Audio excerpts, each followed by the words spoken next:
Resepi untuk hari ni kita nak buat nasi biryani. Ni kalau buat waktu berbuka nanti mesti semua akan suka. Pairkan pula dengan kambing kuzi macam ni memanglah sedap. So jom kita start. Bismillah.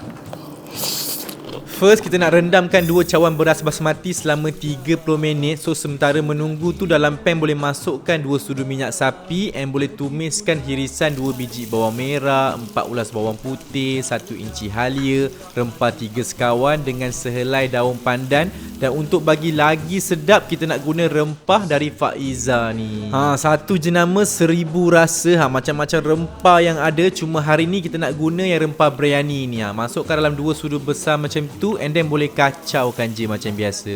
Next, dalam periuk nasi boleh masukkan beras, bahan tumisan, 3 cawan air dan perasakan dengan garam sikit. Lepas tu dah boleh kacaukan sekata dan masakkan je macam biasa.